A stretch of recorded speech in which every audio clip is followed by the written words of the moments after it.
تو ہمارے لیے کہاں یہ شک پڑ گیا کہ کوئی انسان اگر حضرت عیسیٰ علیہ السلام کا یوم ولادت منائے، کرسمس منا لے، برتھڈے کر لے، اس کو کوئی نام دے لے، نام سے اختلاف نہیں ہے۔ مجھے کسی نے بتایا کہ کرسمس کے لفظی معنی ہی اللہ کا بیٹا پیدا ہونا ہے۔ میں نے کوشش کی ہے دیکھنے کی، مجھے ایسی کوئی چیز نہیں ملی کہ لفظ کرسمس کا یہ میننگ ہو۔ اگر آپ کے پاس کوئی اس کی دلیل ہے، کوئی ڈکشنری میں لکھا ہوا، یا کہیں کوئی عیسائیوں کی طرف سے، کرسچنز کی طرف سے، مسیحیین کی طرف سے کوئی ایسا عقیدہ ان کی بنیادی کتابوں سے مل جائے تو شاید مجھے بتا دیں، میں بھی اس کو مان لوں گا، لفظ بدلنے پر زور دے دوں گا،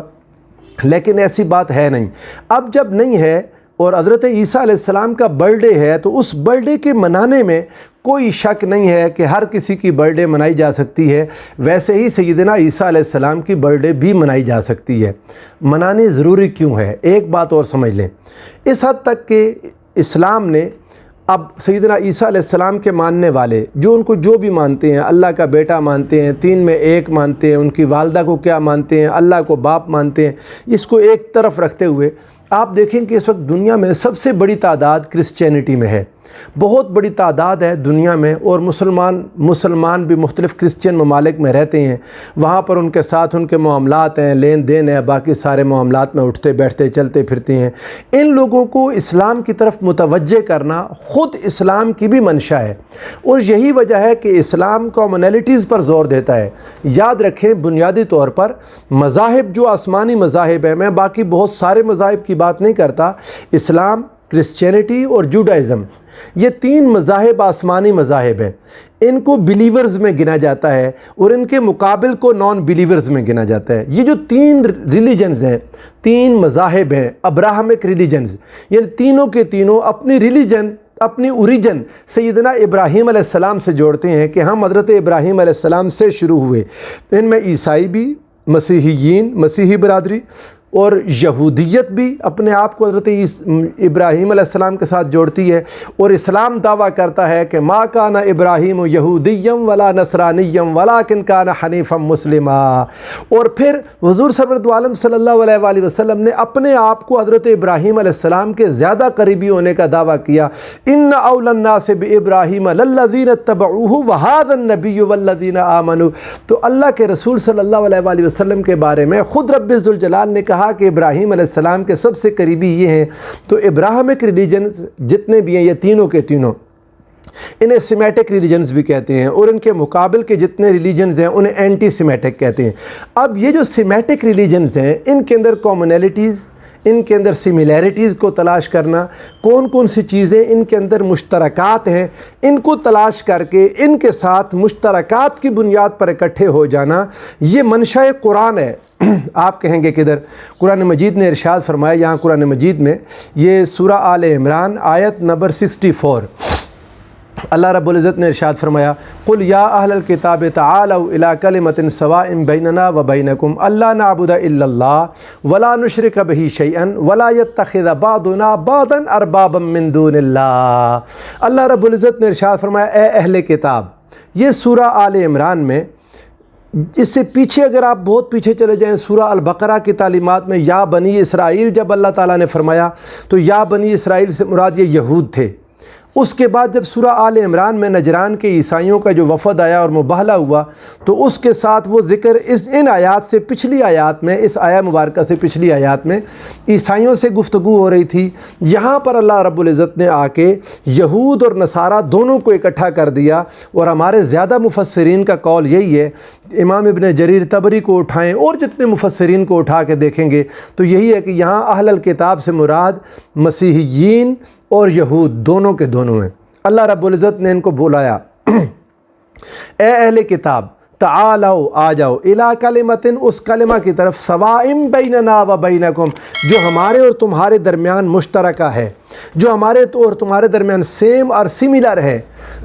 اللہ چاہتا ہے کہ لوگ ایک ان مذاہب کے ماننے والے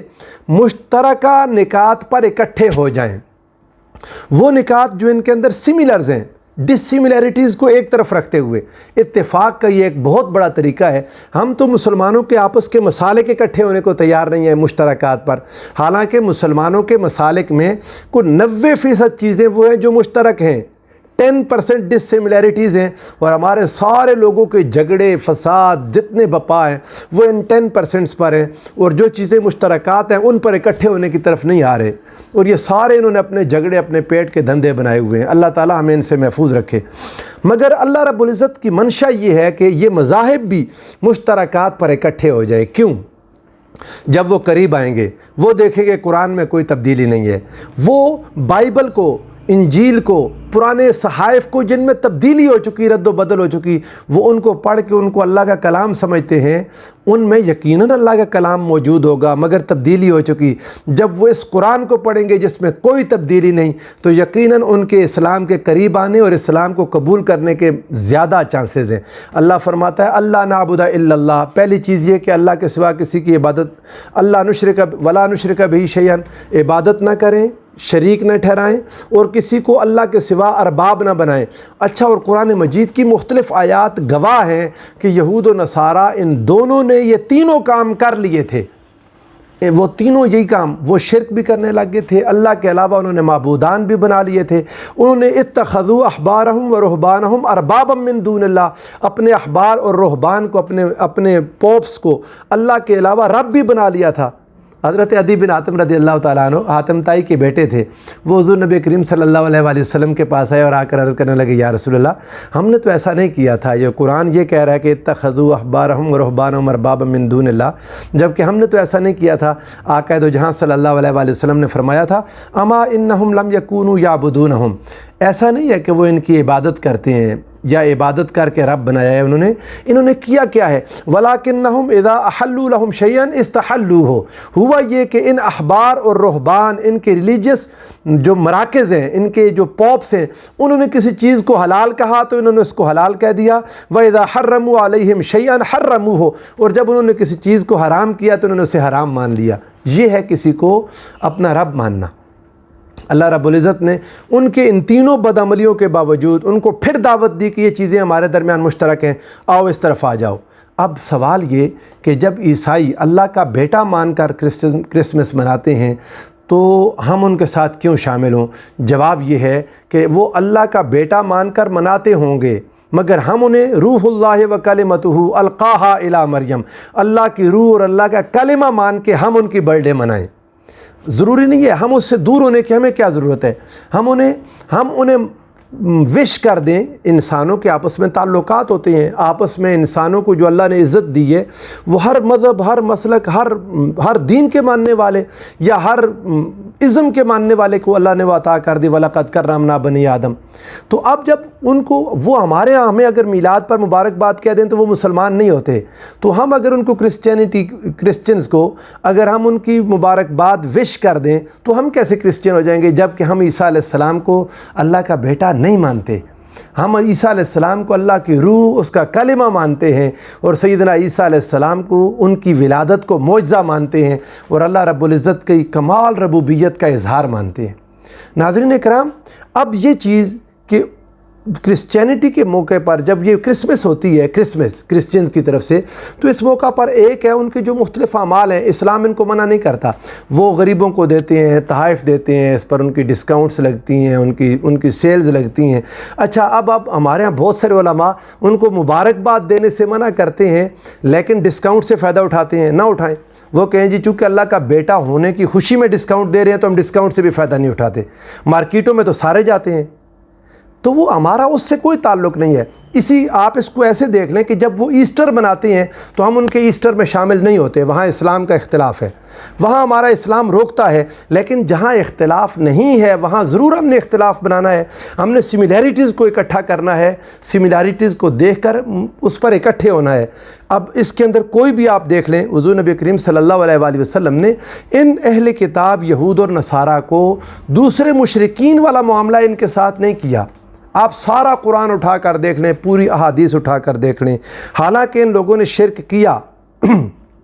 اللہ رب العزت نے ان کو مشرکین نہیں کہا۔ جب قرآن میں مشرکین کی بات ہوتی ہے وہ اور لوگ ہیں، ان کے شرک کے باوجود اللہ قرآن میں کہتا ہے وقالت الیہود عزیر ابن اللہ وقالت النصارى المسیح ابن اللہ، انہوں نے شرک کیا ضرور مگر رب ذوالجلال ان کو مشرکین نہیں کہتا، ان کو اہل کتاب فرماتا ہے۔ اب ان کو اہل کتاب کہنے کے بعد ان کو حضور سرور دو عالم صلی اللہ علیہ وآلہ وسلم نے اللہ اور اس کے رسول کے ذمے میں دیا۔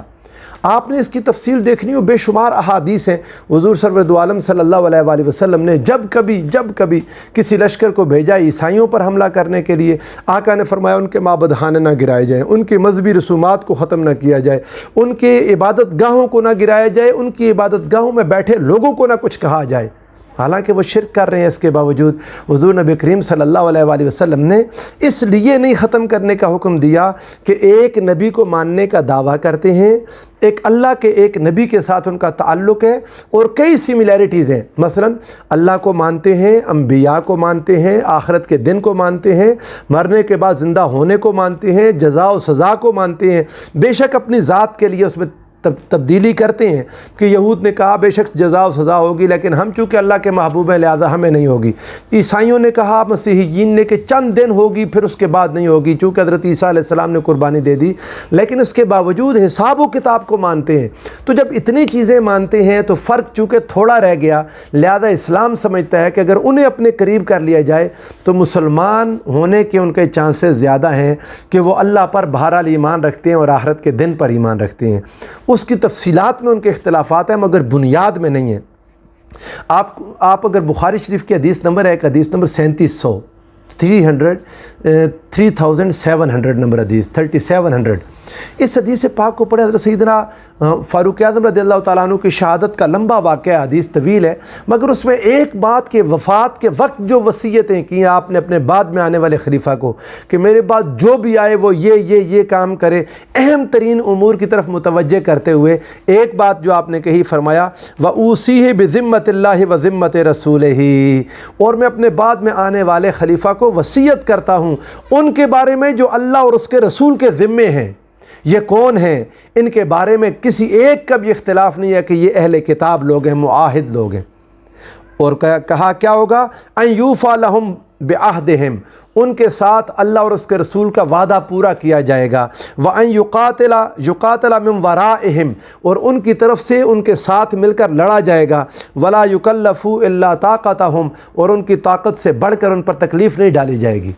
اور اللہ رب العزت نے جب مسلمانوں کے لیے کھانے حلال کیے، آپ اس کو دیکھیں، قرآن مجید نے کیا کیا، فرمایا الیوم احل لکم الطیبات وطعام الذین اوتوا الکتاب حل لہم۔ میرا بنیادی مقصد یہ ہے کہ ان لوگوں کو رب ذوالجلال نے دوسرے مشرکین کے کھاتے میں نہیں ڈالا۔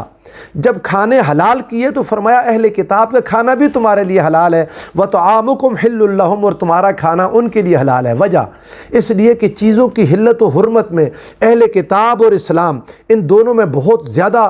قرب پایا جاتا ہے۔ آپ انجیل اٹھا کر دیکھیں، میرے پاس موجود ہے، میں نے اس کو دیکھا، میرے پاس وقت نہیں، تفصیل بہت ویڈیو طویل ہو جائے گی۔ اس کے اندر انہوں نے سور کی حرمت کا لکھا، اس کے اندر انہوں نے خون کی حرمت کا لکھا۔ الغرض مسلمانوں کے جو قرآن مجید نے چیزیں حرام کی، تقریباً یہ انجیل بھی ان کی جو ان کے آپ جو کہہ لیں اولڈ ٹیسٹامنٹس اور نیو ٹیسٹامنٹ سارے اٹھائیں پڑھیں ان کو، ان میں وہی چیزیں حرام ہیں جو اسلام نے حلال کی۔ اس لیے ان کے ذبیحے کو حلال کیا، ان کے کھانے کو حلال کیا، اور پھر رب ذوالجلال نے والمحصنات من المؤمنات والمحصنات من الذین اوتوا الکتاب حل من قبلکم، اللہ رب العزت نے مسلمانوں کی عورتیں آزاد اور پاکیزہ اور اہل کتاب کی آزاد اور پاکیزہ عورتیں مسلمانوں کے لیے حلال کی۔ وجہ اس لیے کہ نکاح کے طریقے اور نکاح میں جو محرمات ہیں، جن سے نکاح حرام ہے، جن رشتوں سے انجیل یہ کہتی ہے، جو اسلام نے نکاح محرمات رشتے بتائے،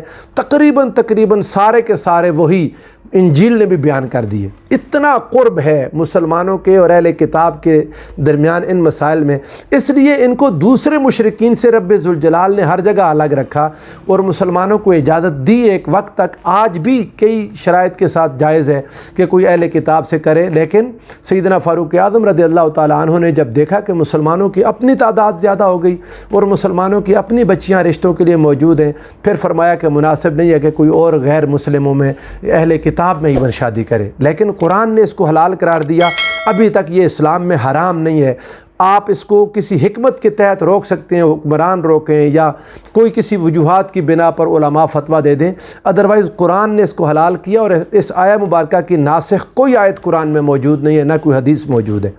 تو اب آپ جب ان چیزوں کو دیکھیں گے تو پھر کوئی سوال کرے، بعض ذہنوں میں آتی ہے یہ بات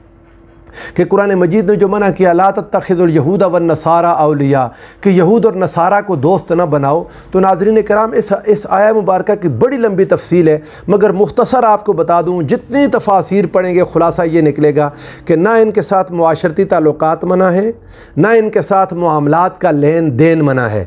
آپ ان سے لین دین کر سکتے ہیں، ان کے پاس کھا پی سکتے ہیں، ان کے ساتھ اٹھ بیٹھ سکتے ہیں، یہ چیزیں منع نہیں ہیں۔ پھر منع کیا ہے؟ وہ منع ہے مؤالات، سیاسی رازداری منع ہے، جس کو قرآن مجید نے بطانتاً کہا ہے، یا ایھا الذین آمنوا لا تتخذوا بطانۃ من دونکم، سورہ آل عمران آیت نمبر 118، فرمایا ان کو بطانہ نہ بناؤ۔ بطانہ کیا ہے؟ بطانہ کہتے ہیں قمیض کے نیچے پہنے جانے والا لباس، یعنی جیسے آپ بنیان پہن لیں یا کوئی ایسا کپڑا جو قمیض کے نیچے ہوتا ہے، وہ جسم کے ساتھ جڑا ہوتا ہے، جسم کے ساتھ اس کی رازداری ہوتی ہے۔ اللہ رب العزت نے بطور قوم ان کو اپنا سیاسی رازدار بنانے سے منع کیا، رازدان بنانے سے منع کیا۔ کیوں؟ لا یعلونکم خبالا ودوا ما عنتم قد بدت البغضاء من افواہہم، وہ مسلمانوں کو نقصان پہنچانے کی کوشش کریں گے، بطور قوم مسلمانوں سے آگے نکلنے کی کوشش کریں گے۔ سیاسی رازداری سے منع کیا، لیکن محلے میں رہتے ہوئے ان کے ساتھ اپنے تعلقات رکھنا، ان کو لین دین کرنا۔ میں آپ کو ایک لطیفہ سنا دوں، بڑے عرصے کی بات ہے، میں ایک جگہ سے دودھ منگواتا تھا، تو وہ دودھ جس گھر سے آتا تھا اچھا دودھ تھا، میں خود جاتا تھا بھینس سے دو کے ان کا ایک ملازم دیتا تھا، لیکن وہ فیملی بنیادی طور پر کرسچن تھی، فیملی کرسچن تھی، دودھ دھونے والا ان کا ملازم تھا، دودھ دھوتا تھا۔ تو مجھے کئی لوگوں نے میرے ساتھ کے نماز پڑھنے والے میرے کوئی دوست احباب میرے مخالف ہو گئے کہ جی یہ کرسچنز سے دودھ لاتا ہے۔ میں نے کہا اللہ کے بندو، وہ بھینس تو کرسچن نہیں ہے جس سے دودھ لاتا ہوں، لیکن اگر آپ کرسچن سے دودھ لاتے ہیں، انہیں کوئی لین دین کرتے ہیں، ان کا کھانا کھانے کے اللہ نے اجازت دی ہے، ان کے ساتھ ان کے برتن میں کھا سکتے ہیں، کوئی ممانعت نہیں ہے۔ تو جب اسلام نے ایسی تعلیمات دی ہیں تو ہم مسلمانوں کے ذہنوں میں یہ تعلیمات کہاں سے آ گئیں؟ مجھے اس چیز کا علم نہیں ہے کہ اس پر اتنی سختی کیوں کی جاتی ہے،